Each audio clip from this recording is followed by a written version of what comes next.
My name's Pete Grass. I'm president of the Asphalt Institute. I have the honor of serving as the 11th president. And we're delighted to welcome our members and guests here to our home in Lexington, Kentucky. While we'll learn a little bit later about how we came to the city, let me introduce a few of our guests that we have gathered here, really an impressive group. And I just want to do some group introductions of those folks, and if you would just kind of follow my lead on the applause, or it will take a long time. And I appreciate that. First, we're delighted that Congressman Andy Barr is here this morning, U.S. Representative for our 6th District here in Kentucky. More on him in just a moment. He's going to make a few words for us. And then, just really importantly, you cannot have a vibrant and growing business community without our work at the Friends of Commerce Lexington, and we're joined by President Bob Quick.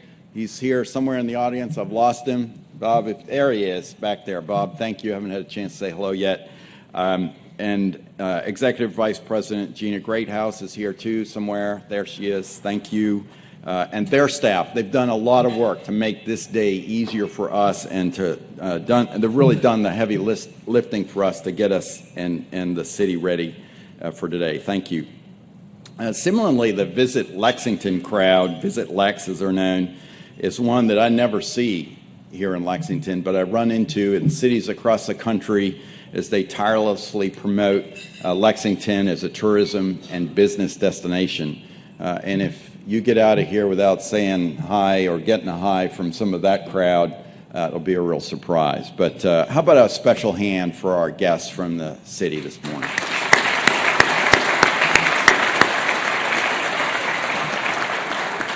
Thank you. So the Institute sought a new home for ourselves in the late 80s, and we're delighted to have with us this morning representatives from the University of Kentucky and the Kentucky Transportation Center. And without their spirited commitment, we would not be here today. And as a special mention, we're really honored to have Calvin Grayson here. Calvin, if you'd give the crowd a wave, thank you.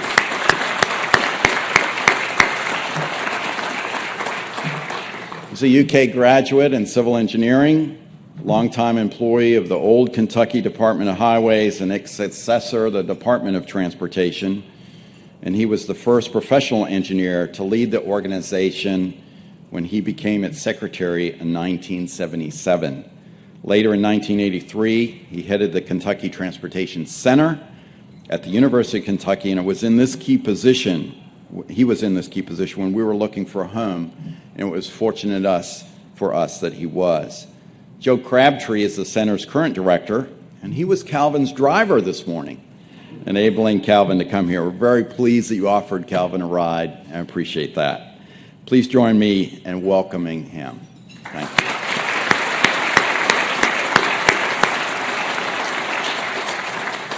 No business can be effective without a committed and dedicated group of professionals who aid in their success. We're no exception as an association, and we have and continue to enjoy a wide-ranging team of folks we view as mission builders, enabling us to be more effective in all that we do. We're pleased that so many of them could join us this morning. Just name them by organization. PNC Bank, Stoll Keenan Ogden, PLLC is our corporate attorneys. Dean Dorton and Ford, our corporate accounting and audit professionals. Benefit Insurance Marketing, J. Smith Lanier, our insurance representatives. AJ Gallagher, finance services team. And Mission Data, a critical IT partners of ours. Please welcome our business community. Thank you.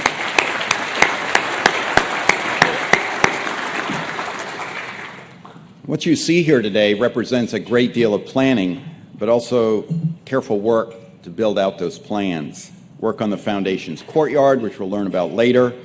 The building work and other enhancements are all made possible by a number of companies. Let me list those. Element Design, responsible for our foundation's courtyard and integrating it nicely with our existing facility. Select Design and Construction, who did our interior design and construction work. Now some named individuals. Very important. Dee Norris, who takes care of the greenscapes that we're enjoying this morning, creates our seasonal butterfly waste station that's out here, not right now, but seasonally. and creates through her efforts one of the best entrances you can experience to a building. Thank you, Dee. And importantly, also, I saw you, Nikki Taylor. Wave to the crowd there. Nikki takes great care of our custodial services and for years has enabled us to look our best for our students and visitors in this facility, always with a smile, always with a positive outlook on life, and always with a welcome hug. Thank you, Nikki.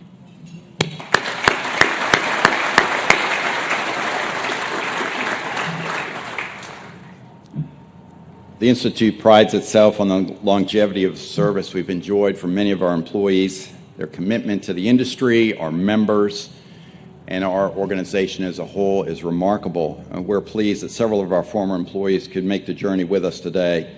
Here's to our alumni, and if you could give them a wave, if you're alumni of the Institute.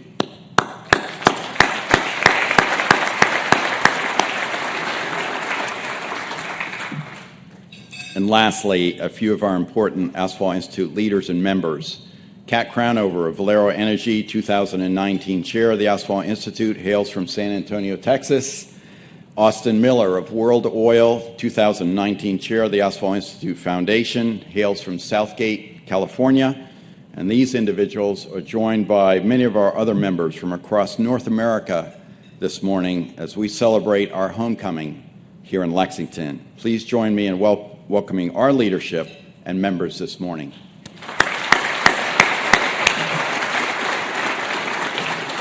Really do look impressive from up here. I wish you could all see it. Clearly a Keeneland-ready crowd. I like that. So the role which our elected officials played in facilitating the Asphalt Institute's board decision to come to Lexington and choose this as our new home cannot be understated. If it was not for their untiring efforts, encouragement, and quiet determination, I think that we might be enjoying this venue in another state. I'm very honored to welcome Congressman Andy Barr this morning for opening remarks.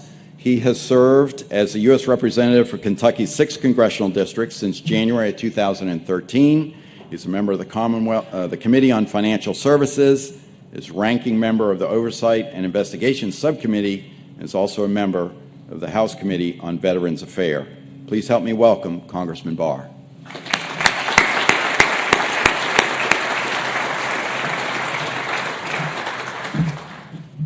Well, thank you, Pete, and good morning, everyone.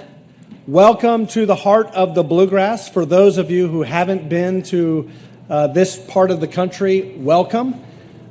Congratulations on your centennial celebration. And Pete, congratulations on the good work you've done as the leader of this terrific institute over these years to grow its membership and to be a great steward right here in Lexington, Kentucky. We are so grateful to have the Asphalt Institute right here in our own backyard in the 6th Congressional District in Lexington. And for those of you who haven't been here before, you're in for a great experience at Keeneland. This is the best we have to offer. Great thoroughbred horse racing, and I hear that tomorrow you may be visiting some of our famous bourbon distilleries. This is a fun congressional district, horse racing and bourbon. But we are also very, very blessed to have the Asphalt Institute here. And Mr. Grayson and those of you at the University of Kentucky who are here, our tourism folks and Commerce Lexington, thank you for being such a welcoming place to terrific world-class organizations like the Asphalt Institute. And what an achievement it is, 100 years, celebrating enhanced innovation and technology and the best construction materials that this industry has to offer for the mobility of the American people and the safety of the traveling public. We are grateful for your innovation and for your creativity and your investment. And as Pete mentioned, I do agree that a partnership with public officials at all levels of government is very, very critical. And it's no secret that we have a tremendous infrastructure deficit in our country. I am not on the Transportation and Infrastructure Committee, but as a member of the Financial Services Committee, We do hear about the tremendous economic deficit that we have in this country because we have not made a heroic investment in infrastructure in over 70 years. Think about that. We struggle with our annual highway trust fund deficit every year. Political dysfunction gets in the way, certainly. But we haven't had a heroic investment in infrastructure since the Eisenhower Interstate Highway System, and the time has come for sure. There's a bipartisan working group that I'm a part of, and with all of the politics in Washington that you hear about these days, this is a refreshing bit of good news that I want to share with you. About 24 members, 12 Republicans, 12 Democrats, we've come together, and we are submitting a letter to our leadership that talks about the need for this heroic investment in infrastructure that, of course, asphalt is a critical part of. Why is this needed? Because we have a $2 trillion deficit in infrastructure. The American Society of Civil Engineers gives our infrastructure and transportation systems a D+. That is not a good grade, ladies and gentlemen. We're falling behind our international peers. And if you think about the impact on the average American household, it's $3,400 a year is the cost, estimated cost to the annual household in additional auto repairs and slow waiting times in traffic. We need this investment now to catch up to our international peers and be competitive out there. So we've outlined 3 proposals to our leadership as a group of bipartisan rank-and-file members in the Congress. First is streamlining the permitting process, the environmental review process. Time is money. And it's estimated that a 6-year delay in the average road project in America costs us $3.7 trillion, which is twice the amount of money that we really need to invest to catch up. So streamlining permitting, a one-stop shop for federal environmental reviews, looking at that Council on Environmental Quality to consolidate the reviews and prevent jurisdictional conflict. And then, of course, we need to leverage modernization of the motor fuels tax to invite more state, local, and private investment in infrastructure. The motor fuels tax hasn't been updated since 1993, and that means that the tax is, the value of the tax is more than 40% less of what it was in 1993. And if you modernize the tax on the condition that state and local governments do their part, and you put P3 as part of that, literally trillions of dollars in private capital can flow into rebuilding our country.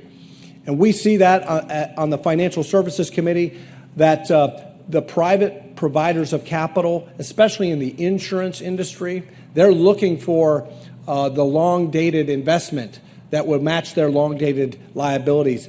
There are literally trillions of dollars of private capital waiting on the sidelines for an incentive to come in and rebuild the country.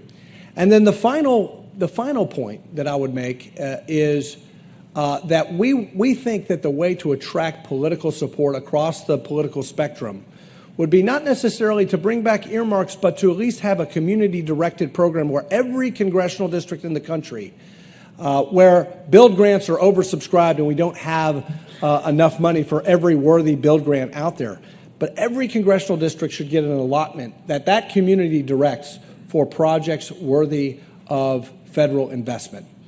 And this is the bipartisan proposal that we're submitting to our leadership.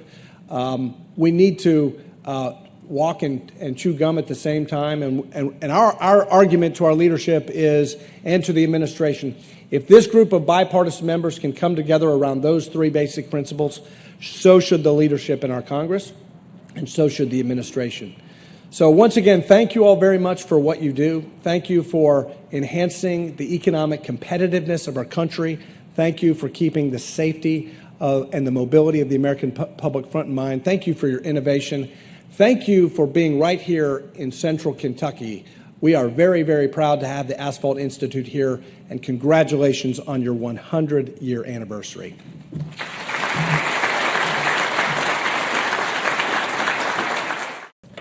Congressman Barr, thank you very much for those words. Our spirits are lifted by your work in Washington, especially when it comes to improving our infrastructure funding. It's not a bright situation at the moment, so appreciate that. Each year, like most trade associations, our board of directors elects a volunteer chair to lead the Asphalt Institute in a one-year term. This year, our centennial year, we're delighted to have Kat Crownover of Valero Energy to serve as our chair. She's an experienced leader, well-suited for what has become a busy year in our industry. She is manager of supply and trading for Valero, managing their asphalt supply and wholesale business. Kat focuses on optimizing Valero's asphalt production to strategically manage their refinery and terminal network. She manages a team of individuals to schedule and coordinate the asphalt wholesale purchases, sales, and transfers. She and her husband Jake live in San Antonio, Texas, with their two daughters. Please help me welcome 2019 Chair of the Asphalt Institute, Kat Crownover of Valero Energy.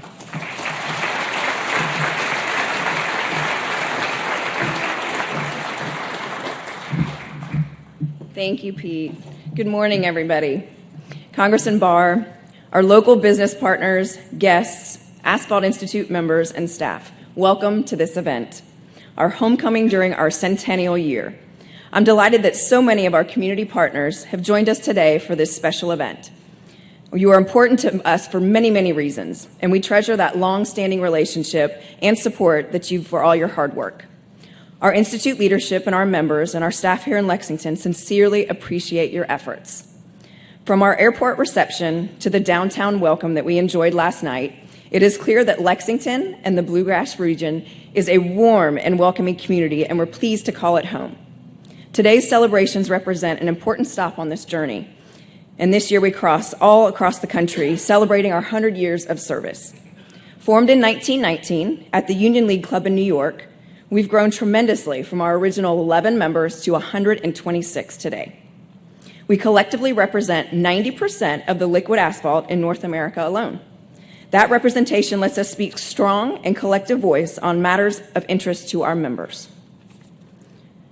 Furthermore, the engagement of the professionals within our companies through their sweat equity and their leadership is a major strength of the Institute.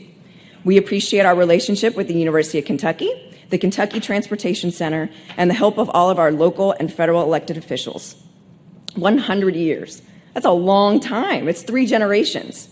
And we have a company that has been a continuous member since our inception, leading, actively participating, and helping the industry change for the better. We are delighted that they're here today and will receive a special recognition for their long, continuous support, Exxon Mobil. We would like Exxon Mobil to join us at the front of the stage, please. So as the 2019 chair of the Asphalt Institute, I'm pleased to present this recognition to Exxon Mobil and Imperial Oil for 100 years of continuous membership. It is a remarkable achievement, and we are proud of you and pleased to be able to recognize this incredible milestone today. Congratulations. I'd now like to invite Steve Blum, Vice President for Exxon Mobil Corporation, to make a few remarks. Steve. Good morning, everyone. It's great to be here today. First, I'd just like to thank Congressman Barr for the welcome. You know, as we were driving in this morning to this event, I was looking out at the beautiful horse farms, and then we were driving by and we saw some corn growing, and it reminded me of home. I'm a farm boy from Kansas, and I just love seeing all the agriculture and the beautiful farms, and I was very jealous.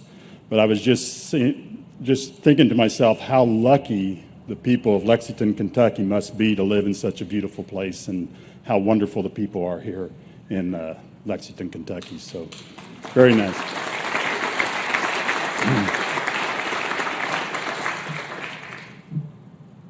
So, thank you for this award. I'm honored to be here on behalf of Exxon Mobil and Imperial Oil of Canada. You know, 100 years is a long time. I can remember back as a young child thinking about asphalt, and we had a gravel road that ran out in front of our farm, and they decided to put asphalt down on the gravel road, and I was so excited because I would ride my bicycle, and it was just really difficult on that gravel road, and I was really looking forward to that asphalt. And they put the asphalt down, and I was enjoying riding my bike on the asphalt road. And then after a hot summer, we had these really deep ruts in the asphalt. I said, wow, what happened here? And I was really excited about the asphalt, and it wasn't as wonderful as I thought it was going to be. That was probably 55 years ago that happened. It's amazing how far the asphalt industry has come in that time. And now we're the preferred material for roads throughout the world. And a lot of that is due to the great work done here at the Asphalt Institute and all the companies here that are members of the Institute. So 100 years, we started as Standard Oil of New York, Standard Oil of New Jersey, Standard Oil of Louisiana, and Imperial Oil, the 4 companies out of the first 11 that were members of the asphalt, I believe it's called the Asphalt Association at the time. And so 4 of the original members were the only ones, and we've consolidated, so now there's 2 of us, Exxon Mobil and Imperial. We're the only 2 left, continuous members. But now we have, 145, you were telling me? 126 members. So it's grown a lot over the last 100 years. And during that time, during that 100 years, Exxon Mobil and our companies prior to us, we've been chair for 15 years out of the 100 years, someone representing from Exxon Mobil. And 11 different individuals have been chairman of the Asphalt Institute and Asphalt Association. So we value the work that's done by the Asphalt Institute. The work that's been done from a technical perspective, the education, the environmental stewardship, health, all that is great work that has made asphalt the product of choice, and we've come a long ways during these past 100 years. Now, we still got another 100 years to go or longer. And no matter if you're driving a vehicle that is powered by gasoline or diesel, whether you have a vehicle that has biofuels, or whether it's an electric car, we're going to need infrastructure and we're going to need roads. And when you look at the carbon footprint of asphalt compared to that of concrete, there's no doubt that asphalt has a long life. And we need to continue to support the Asphalt Institute to make sure that we have the best product out there and that we always are the choice by the Department of Transportation, all the states, to when they're building that infrastructure, when they're having that heroic infrastructure bill that I'm looking for to be passed in Washington. So I'm going to hold you that to you, Congressman. So we need it. So we want to continue to be asphalt, to be that material of choice, and so we need your support. Everybody here, continue to support the Asphalt Institute. They do great work. And like I said, we wouldn't be where we are without the hard work, the efforts, all the programs, all the education, training done by the Asphalt Institute. So thank you again, and enjoy your day, and it's a real pleasure to be here. Thank you.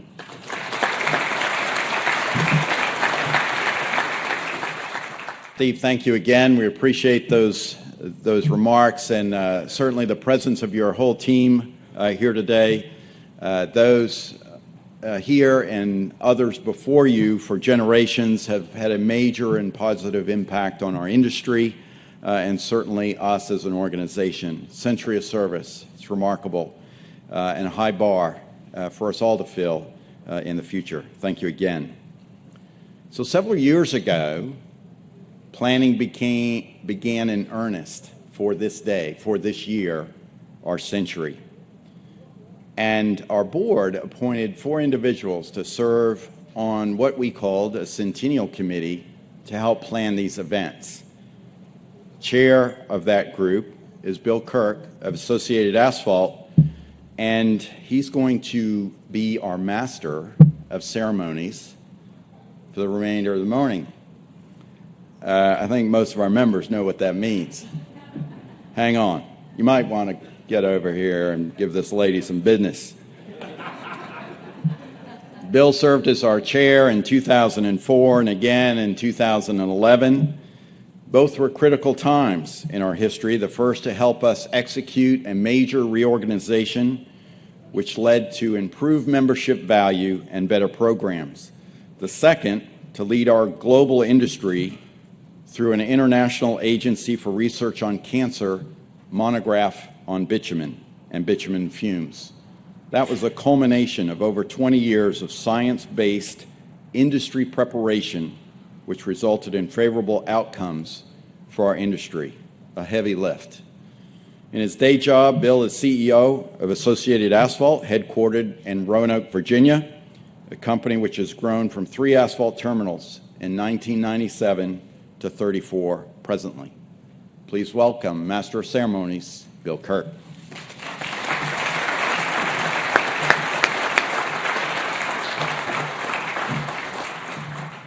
Thank you, Pete.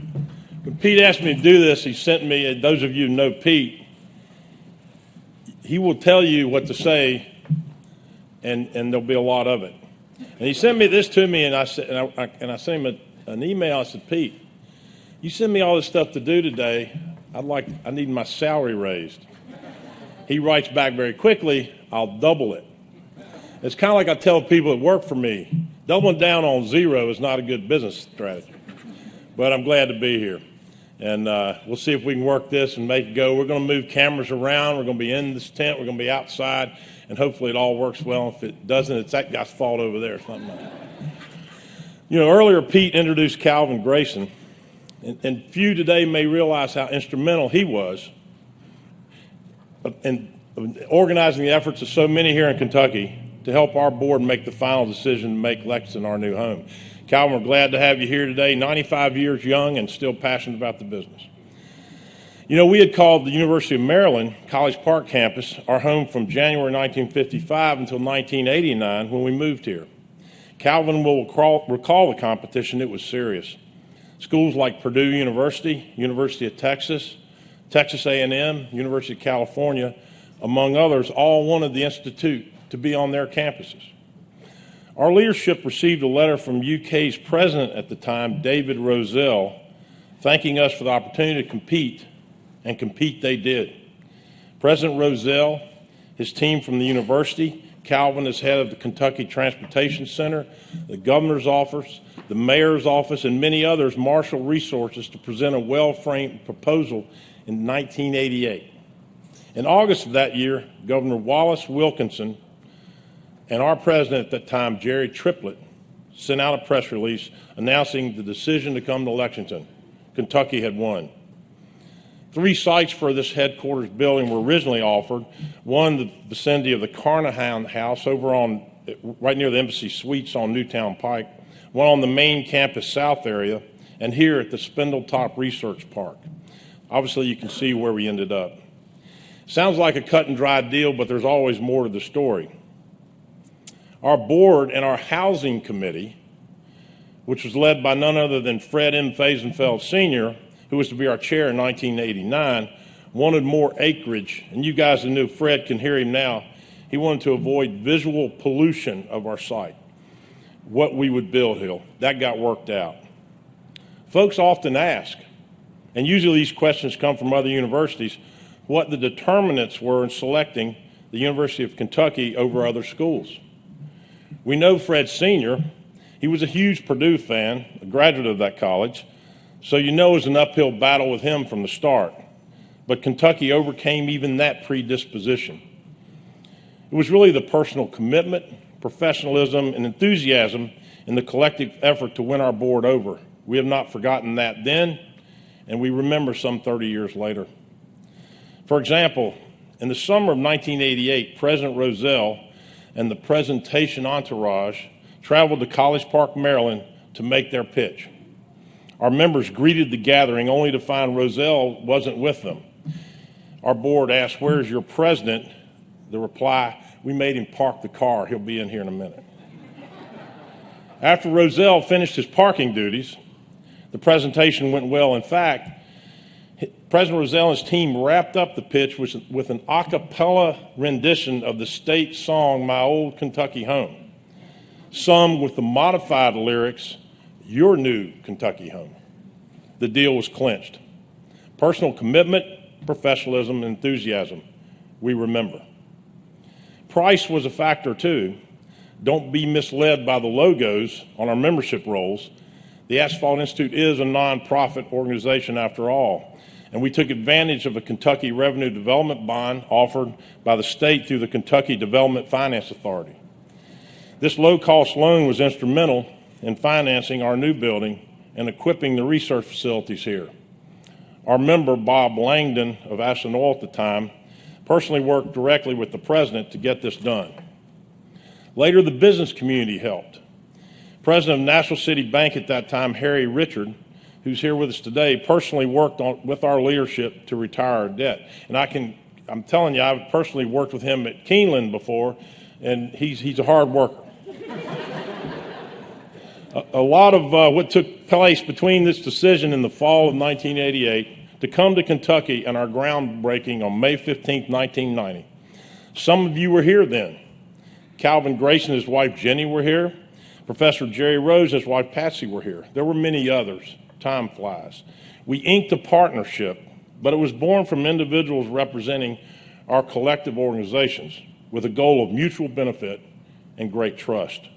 We were thrilled to call Kentucky home, and we still are.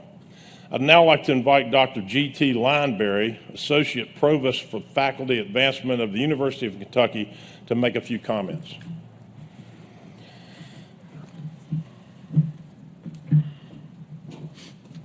Thanks, Bill. You are a hard act to follow, I'm telling you. Welcome, and thank you for a glimpse of history. And Bill, it is very important to remember, especially on occasions such as these, how we became neighbors. I can see that it was that we need to spend more time with Calvin to learn from him. And I would like to express a personal thank you to Calvin for the development that I experienced in my first years on the faculty here at the university. This was the beginning of my 38th year, and Calvin was one of the individuals that mentored me and helped me, and I learned from him. And so thank you for the impact you've had on my career thus far, Calvin. Through the lens of the University of Kentucky, the partnership with the Asphalt Institute is exactly the type of synergy we endeavor to achieve. When we can connect business and industry knowledge with the university's quest for advanced learning, remarkable things can happen, and this model is one that has been able to be repeated many times over. We've expanded from this site on the Spindletop Research Campus to Coldstream, and it continues to grow. We have academic and/or clinical programs throughout the Commonwealth in Moorhead, Paducah, Hazard, Princeton, Bowling Green, Quicksand, Northern Kentucky campus, and of course, a presence through cooperative extension in all 120 counties in Kentucky. The University of Kentucky's College of Engineering is a benefit of this partnership, and we're proud to say that it's a growing program, the largest and most influential College of Engineering in the Commonwealth, but I am a bit biased. All right. For example, we're growing our undergraduate engineering student enrollment from 3,342 today, actually that was Monday, 3,342 on Monday, to a goal of 5,000 in the next few years. We likewise have aspirations of growing our graduate enrollment from 430 today to at least double that. This fall, we welcomed 20 new faculty members into the College of Engineering. I know all this stuff because I'm in charge of faculty advancement.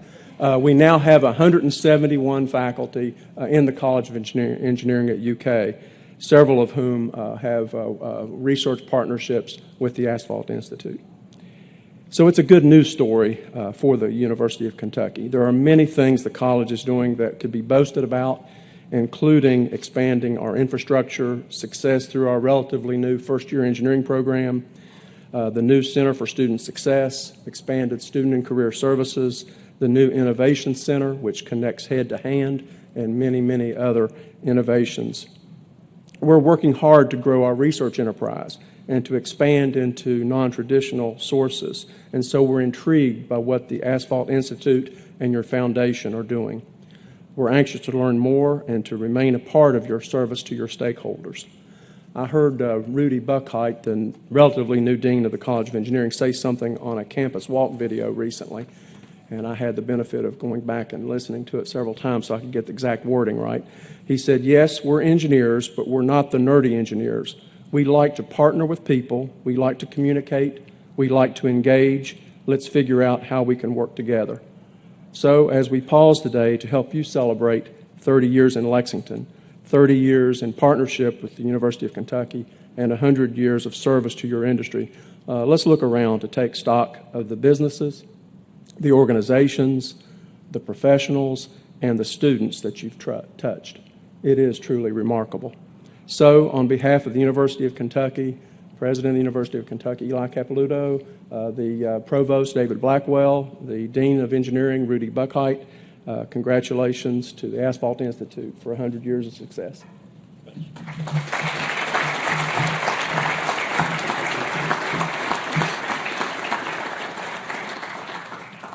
Dr. Lineberry, thank you for your words.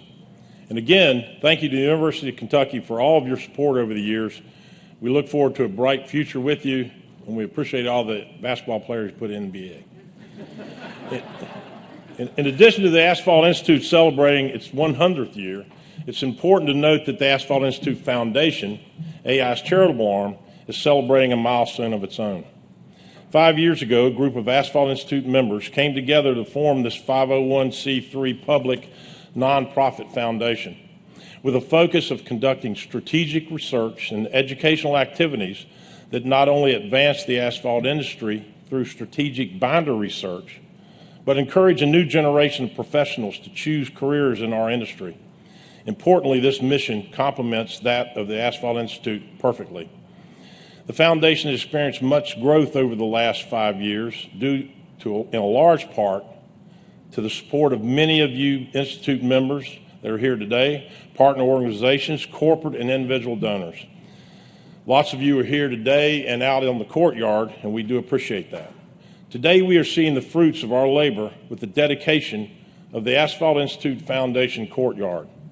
The AIF Courtyard was the foundation's first major fundraiser, raising over $220,000, which will benefit strategic research programs as well as educational efforts such as the Asphalt Institute Foundation Internship Program and the University Textbook Program.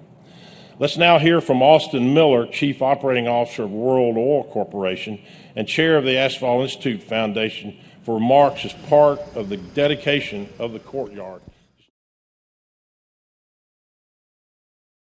On behalf of the Asphalt Institute Foundation Board of Directors, it's a great honor to be here today to dedicate the Foundation's courtyard. What began as an idea in 2016 for a brick-by-brick campaign is now a reality due to the tireless efforts of our AIF board and committee members. This project would not have been possible without the support of the many Asphalt Institute members, as well as corporate and individual friends from across the globe. We are delighted that many of you here today contributed to this campaign. Thank you for your support. On behalf of the board, I would like to thank Ralph Schertz, AIS founding chair and current chair of the Foundation Development Committee, for his vision and leadership that led to the reality of this beautiful area that will welcome visitors to AI headquarters for years to come. Since AIS inception, Exxon Mobil and Imperial Oil have provided significant support to the Foundation's programs and fundraising initiatives. One of the many ways this is evident is through the sponsorship of a beautiful granite bench adjacent to the AIF signature wall in the courtyard. I would like to invite Ralph to make a few remarks. Thank you, Austin. The dedication of the AIF courtyard is a significant achievement for our young foundation. We envision the courtyard's brick-by-brick campaign as a way to build a pathway for future industry professionals. The courtyard is also a visual reminder of the generosity and support from so many of you in our industry. The initiative, supported by our members and friends, raised vital funds to further our educational and research endeavors. Exxon Mobil and Imperial Oil are privileged to be able to support the Asphalt Institute Foundation and its efforts to ensure that future generations of leaders have the resources and knowledge to make further advancements for the betterment of this exciting industry. What a better way to celebrate the Asphalt Institute Foundation's 5th year as an organization dedicated to advancing and improving the liquid asphalt industry. So Austin, let's celebrate by cutting the ribbon on this Asphalt Institute Foundation Courtyard.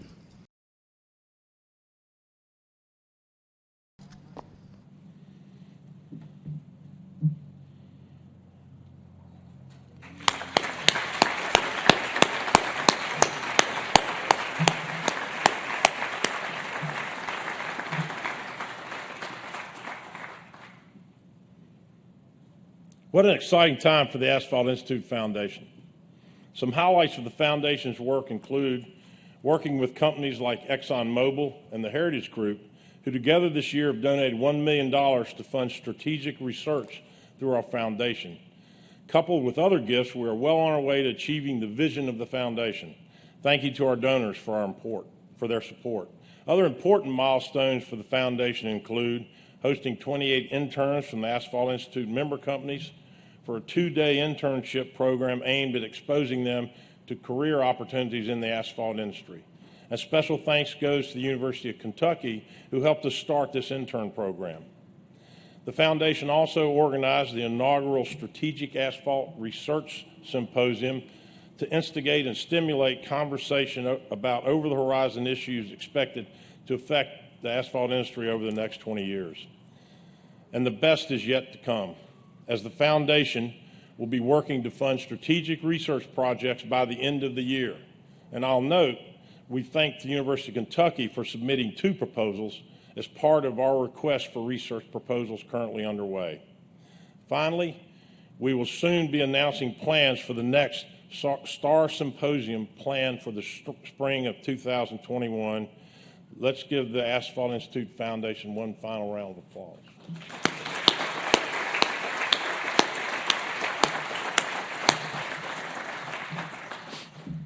I previously mentioned that Fred M. Faisenfeld Sr.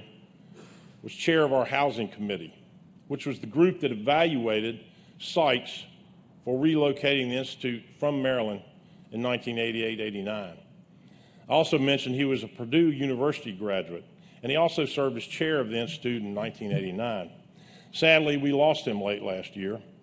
Fred was a great friend and an icon of our industry and left a huge legacy with a highly successful enterprise headquartered in Indianapolis, which is run today by his granddaughter, Amy Shoemaker. He was a World War II fighter pilot. He flew in the European theater, earning numerous decorations for his bravery and courage. Fred challenged us to not only do the right thing, but to accomplish our goals and always seek to improve the performance of our product for the public's benefit. He was passionate about the workers in our industry, and he also worked tirelessly to promote solutions for safety of the traveling public through what he called critical commerce corridors, meant to separate heavy truck traffic from passenger vehicles using new lanes constructed in the interstate median right-of-way. We now have a special presentation meant to not only preserve history, but to commemorate Fred M. Faisenfeld Sr.'s dedication to our industry. Good morning again, everyone, from inside the atrium of the Asphalt Institute. And I invite you all to come in later after the ceremony and see this. Let me introduce a few folks. Fred Faisenfeld Jr. on the far right, Fred Sr.'s son, Barbara Faisenfeld, Fred Sr.'s wife, and to my left, Tony Creek of the Heritage Group. It's through their great generosity that we're able to present this gift to the Asphalt Institute today. As you learned earlier this morning, our building in College Park, Maryland, occupied in January of 1955, was built for our exclusive use by that university, and we stayed there until 1988. In the middle of the floor of the grand entrance to that building was a seal, the seal of the Asphalt Institute. Fast forward from our ribbon cutting back then, mid-century, to February of last year, and I received a call from Professor Chuck Schwartz of the University of Maryland. And he said, the building is coming down. Would some of you like to see it one last time? So in a dark day in that February, we did just that. The memories came flooding back as we stood in the quiet foyer of our building atop the seal, and history was about to be made. Thanks to this great gift from the Heritage Group and their efforts, particularly of Tony and your team, we're able to save that seal. You can see that video on the Asphalt Institute's website.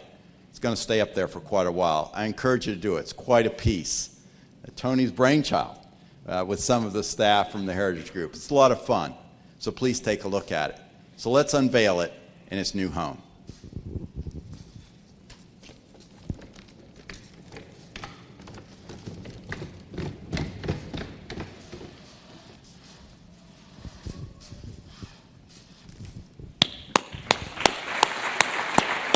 May this important artifact from our past serve to remind us all of the tireless efforts of Fred M. Faisenfeld Sr., his drive for innovation, and the importance of saving history. Please take time after today's ceremony to come in and see this restored seal. We thank all of our Heritage Group representatives here today for their efforts to help us preserve our past and at the same time serve to remind us about Fred M. Faisenfeld Sr.'s legacy. This seal is something we and the visitors to the Asphalt Institute facilities will enjoy for decades to come.